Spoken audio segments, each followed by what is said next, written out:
everything you've been taught about confidence is a lie. Yeah, everything. When you go through school and all of that stuff, it seemed like the way we learn about confidence is like you getting it from somewhere from the outside or like somebody giving it to you. The truth is, you born with confidence. You already got that.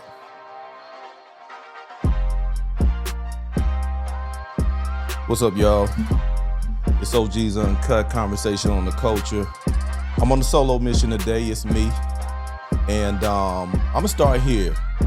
Me and my homeboy always quote this Jay-Z line. I forget the song, but he say, you can try to change, but that's just the top layer.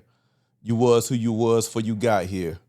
And that's the truth about all of us. Your confidence comes from how you design, your natural strength. Everybody got something that they good at naturally. Like you don't have to be taught to do it. But I think we lose it and we undervalue that because it come easy. And you think that everybody's supposed to be able to do this because for you it's like common sense. It's like breathing. It's like drinking water. But see, that's the exact thing that makes it confidence, because when you coming from that space, it's like you sure of yourself. You 100% sure of yourself. If you don't know nothing else, you know that, and you know that makes sense to you and you can do that. That's confidence. You sure of yourself. It's like, I think that people lose that easy because we had the ability to adapt. Think about an animal. An animal don't have a choice. That's what makes us different from animals. We can think, we can reason, we can choose to be something that we're not actually, whether it's for better or worse. An ego is born being able to fly at whatever altitude. I don't know if it's 10,000, 40,000, but it's way up there. They born being able to do that, but when they come out the egg, when they hatch, they can't do it at that moment, but they got all the equipment necessary. It's just an infant form. You dig what I'm saying? But they grow into that. We the same way. When we born, we already got a specific skill set, a specific set of strengths that we have, and we bias toward that. I can think about myself. I can think about certain friends I have, people that I know good enough to have seen patterns of how they live. For me, everybody will say, people call me smart, even though I wasn't in school. I did decent in my classes, but it's because of how I talk. I can articulate well. That's a natural strength for me. I've never not been able to do that. I was born that way, but it's beyond talking well or being able to speak clearly.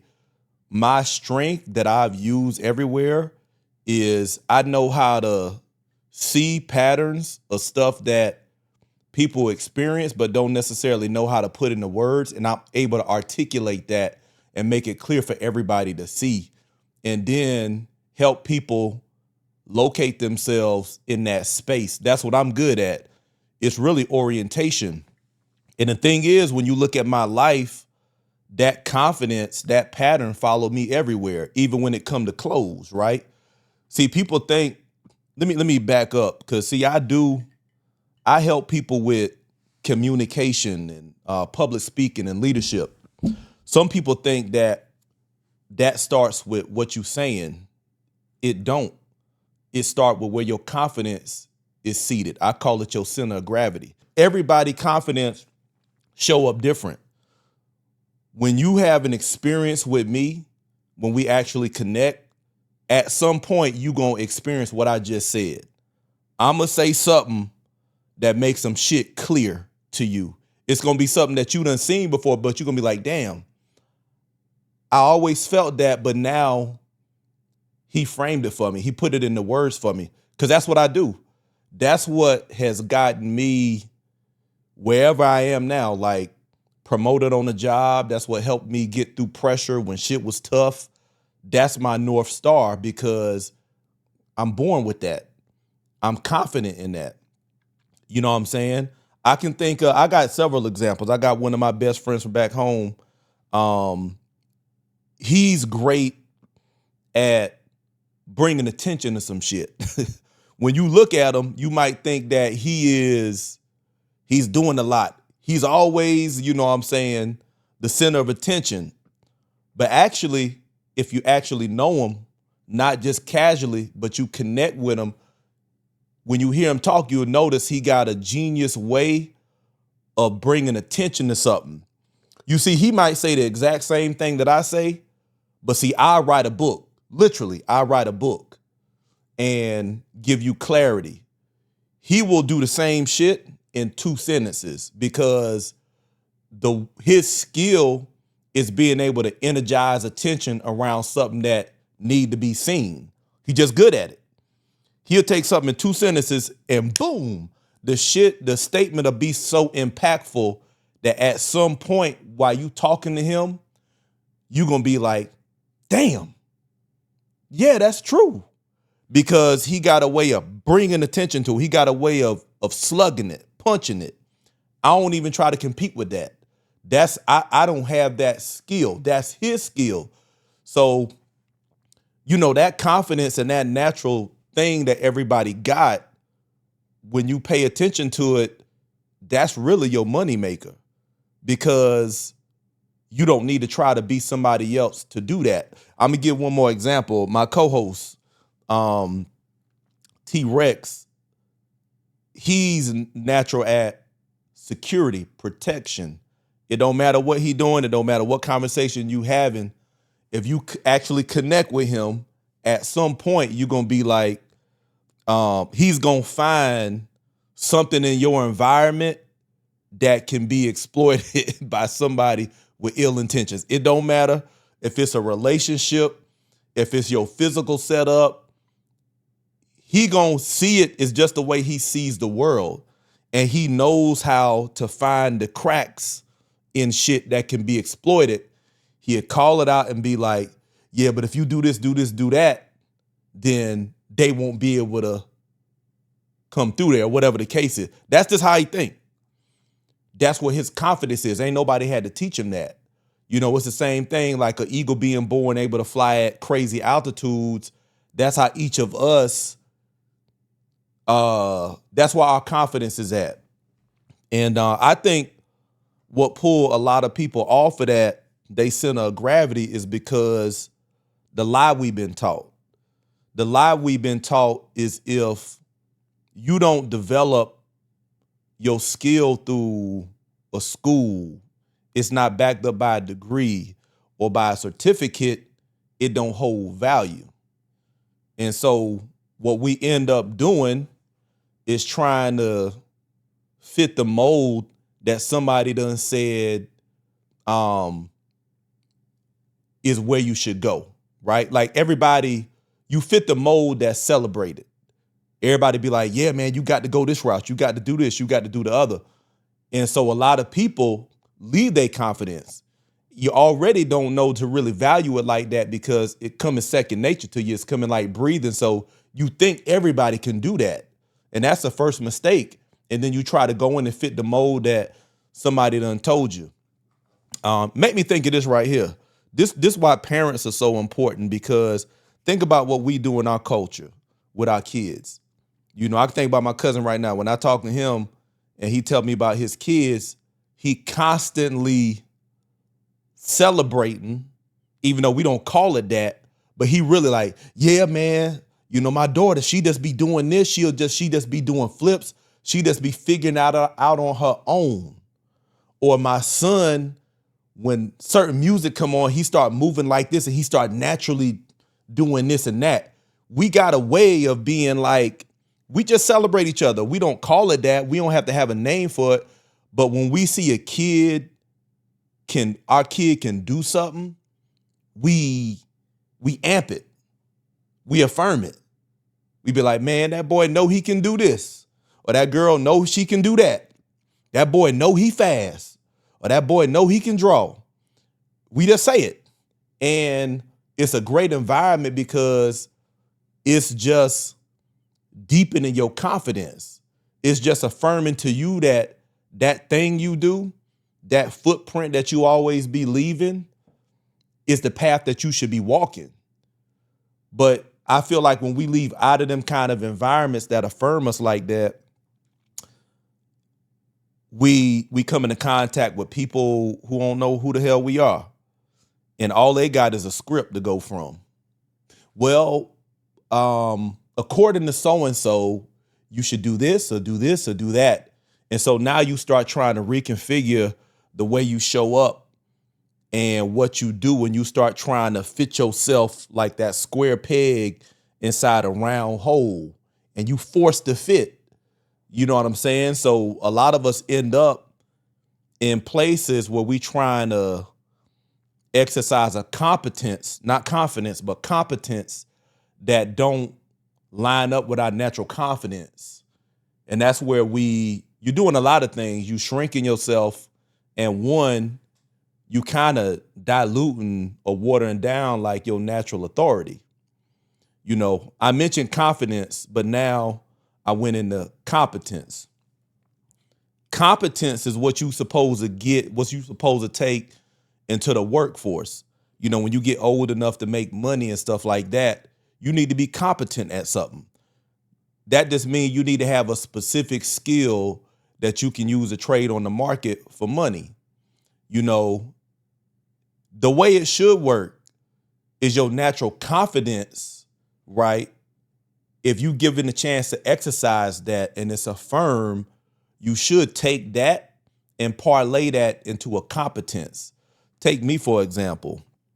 I forced my way to do that because take me, for example, like going in the Marines. I didn't go in the Marines because, you know, no disrespect, but I believe I needed to serve the country or this or that. I went because I didn't see no real opportunities in my town, and I didn't know how to monetize my own skill set, or even that I could do that. We didn't even know what the word entrepreneur was at the time. So me and my, best friend at the time, we went into the Marines. But what made me accelerate in the Marines is my natural confidence. Speaking, I parlayed that into leadership, instruction, teaching. I parlayed it into writing, which took me from enlisted Marines to officer Marines by writing. And then I took that skill set and parlayed that into becoming an author. I took that same thing into cybersecurity. See, even when I was in cybersecurity, it wasn't technical genius that got me promoted. It was my natural confidence, the ability to articulate stuff that people struggle with and make it clear for everybody. That was what I built on, even though I was in the technical field. You feel what I'm saying? So the thing is, if you able to locate your natural confidence, the way you connect and actually the way you deliver value, it really don't matter where you at. You can find the angle that will make people recognize what you're really good at, and it increases the chances of getting you promoted. I won't say that you're going to get promoted, but it increases your chances because you become more recognizable. I'm saying that from experience. I'm not telling you something that I read. I'm telling you something I know. And I'm going to plug myself real quick. My company, VP Studio, Voice and Presence Studio, my skill set that I just told you is the way that company operates. So when people want to be able to become better speakers, because a lot of people who I work with, when they hear me talk, have said, man, I wish I could talk like Bruce. I want to be able to talk like Bruce or speak like Bruce or whatever. But they not knowing that they have their own natural confidence that they need to lean toward, not trying to be like me or sound like me. Because a lot of people do that. You look at somebody who got a strong skill in something, and because you see that people are recognizing it when they do it, or people acknowledge it when they say it. Because I experience that a lot. The room could be talking, everybody could be circulating around this one central idea, but not quite touching. And I just sit back. And then when I process everything, boom, I speak in a way that cut through all the noise, and the whole room be like, yeah, that's it right there, what he said. And then it changed the course of the whole conversation. Everybody take what I said and we start building on top of that. It's because I know my natural confidence. I don't deviate from it. I don't try to be like my homeboy from back home who bring that attention to something and give it that punch that make everybody say, wow. I don't try to be like my cousin that knows how to find the seams in something that you think is secure and show you that, nah, that right there can be, I don't try to do that. I do what I do, and it makes me recognizable to people. It make people actually connect with me. So I say all that to say, when I talk to people who want to be better communicators, I don't start with their words and how they speak. I help them to understand first where your natural confidence is at. And I didn't intend to go here on this conversation, but I see it going here. The way I do communication coaching, I call myself a connection coach now because I help people to connect with other people by leaning into their natural confidence. I literally take your voice. I can take your voice samples and I'll help show you the pattern in the way that you already communicate naturally. The way you communicate when you're comfortable, you're not in front of an audience. Because see, when you get in front of an audience, we start doing that performance thing. We start trying to take that square peg and fit it in a round hole because you feel that pressure from being uncomfortable. So what you do is you try to assume the position of what you've seen work for other people, and you try to do your version of that. And really, you walking away from your center of gravity, your natural confidence, the way you connect. But when you understand where your natural confidence is at, the way you born by design to show up, connect, and bring something valuable to the table, you lean into that and you speak from that place. It's a big difference. You got to deal with that before you start just trying to speak good and talk good. Because if you're just trying to speak good and talk good, chances are you are imitating somebody. And the imitation is always less value than the authentic. Everybody know that. Even if they can't put a finger on it, they feel it. Nah, this ain't really him. I hear that and it sounds good, but something missing. And you will keep doing that and walking away not getting the results and the impact that you want because you're not realizing you're not being you. You're not coming from your natural confidence. I'll leave that there. But confidence, man, is something we born with. And I feel like we need to return to that. You know, I do it with my company, Voice and Presence Studio, VP Studio. That's how I teach people to realign with their natural confidence. First, you got to recognize it first. You can't realign with something that you're not recognizing. I'm going to throw this in there because what you naturally good at, chances are where you work at doesn't allow you to bring that to the forefront. Chances are you in some cubicle that's got you trying to bring a different side of yourself to the forefront as a strength when it's not your natural strength. So you get used to being out of alignment with your natural confidence. All of us have been there, you know, so when you trying to regain that, sometimes you need to get development back to realignment. I know y'all might have never heard of it, but I've been in corporate spaces for a long time. I've been in the military for a long time, 20 years. I even been in ministry, and that's a place where I first learned that I had a gift or a skill set in my voice. And I'll tell you this story that really put me on this path to realize how to approach helping people find their confidence, find their voice, is because when I was about to do my first sermon, I was excited about the Bible, right? At that time, and I'll start from here.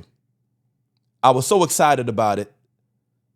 I had this experience in Okinawa. I had to tell y'all at another time, the way I met God, the way I had a specific experience that made me realize that God is real or there's a higher power, right? I had a specific experience.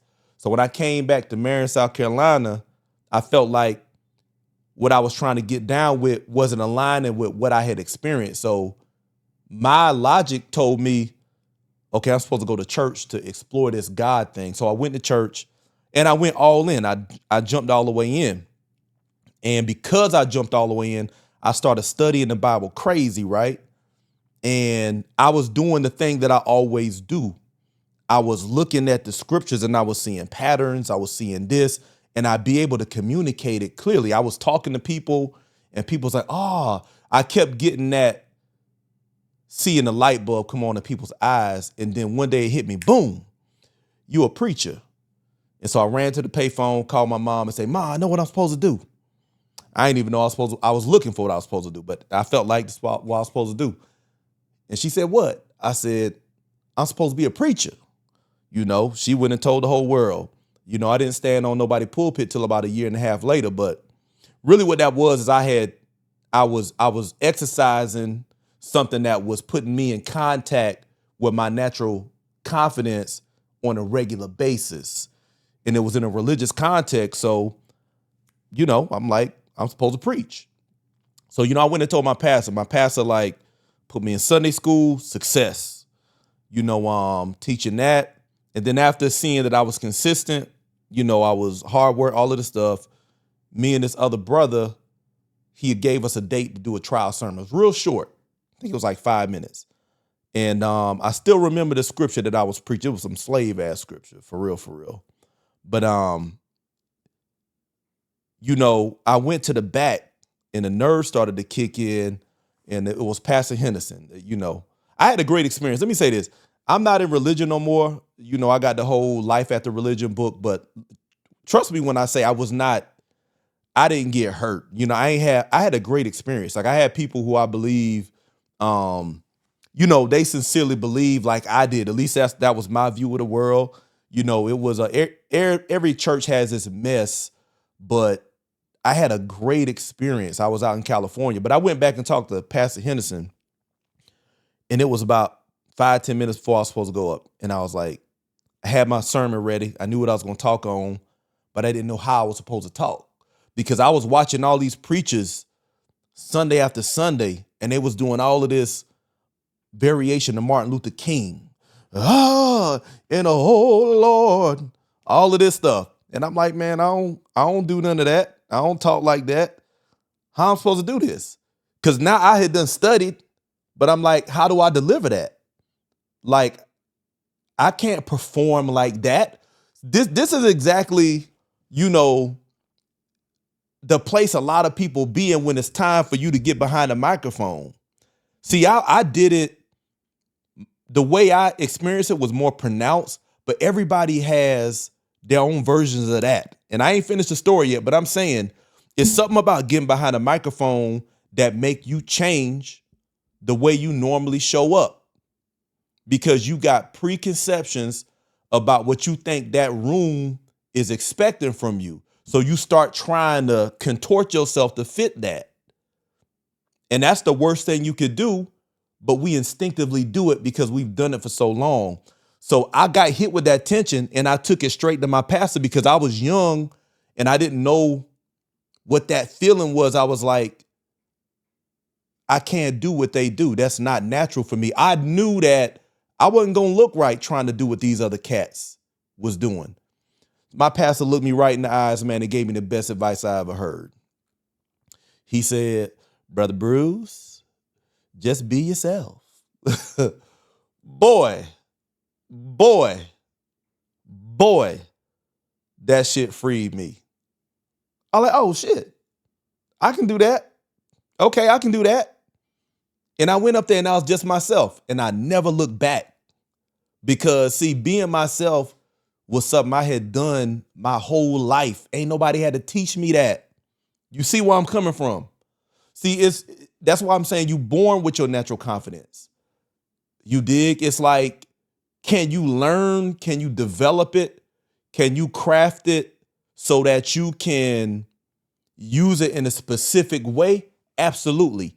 That is competence, right? Competence is a specific skill, but that initial marble that you chiseling to specify is your natural confidence. I call it a connection type.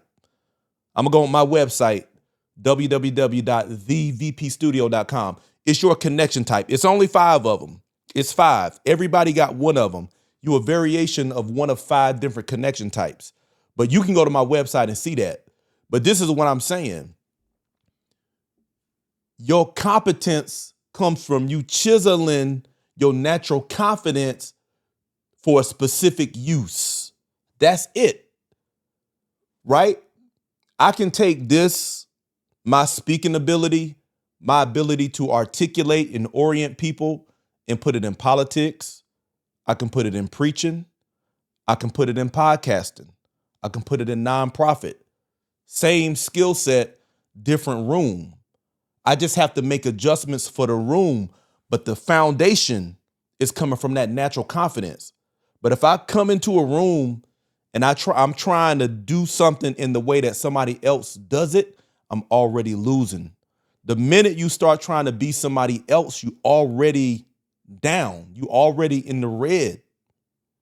So, I didn't really get on here to talk about my business, but I guess confidence naturally goes into what I do at VP Studio. Before I start teaching you how to become a competent speaker, I get you out of the red first, because most of y'all in the red, you performing. You trying to be somebody you're not.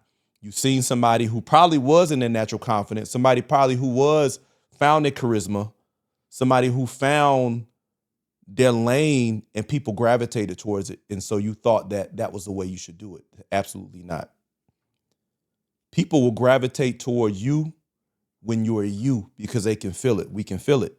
And not only that, let me say this, because I had this thought when I was cooking this up in my mind before I sat down. When you show up the way that's natural to you, right? What's happening is you conform to your natural design. You become recognizable to people. Think about that. Think about it. What does it mean to be authentic? Authentic means to be who you are naturally, but who you are naturally already has a design. That's what we be missing. Sometimes y'all think that being authentic just means speaking on how you feel. That's a part of it, right? That's being honest. Being authentic means being true to design. You dig? A Lamborghini is designed to go fast. You don't need to see it on a racetrack to know that. You can look at the design patterns and see that it's designed for speed. We have a design. The patterns come through in how we speak. You dig? If I bring attention to those patterns, I'm going to show you your design and how you communicate, how you show up, and how you connect with people. And when you stay true to that, that is being authentic. A Lamborghini going off-road is not an authentic expression, because you looking at it bump, you looking at the low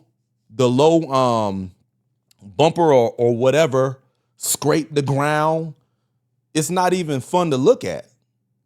You know what I'm saying? It's kind of painful to look at. That's how you look when you're trying to be somebody else or show up the way other people show up. They can see it. They like, it's weird. Something's off. They can't put their finger on it. You can't put your finger on it. But I guarantee you, when you step off that stage, and when I say stage, I'm talking like figuratively speaking, when you step off that stage or out of that performance, you feel relieved. Why? Because you had to step out of yourself, out of your natural cadence to do that. You feel what I'm saying? So yeah, man, that's confidence. I'm gonna wrap it up. But that was on my heart today, and I wanted to share that on the solo episode. Shout out to T-Rex.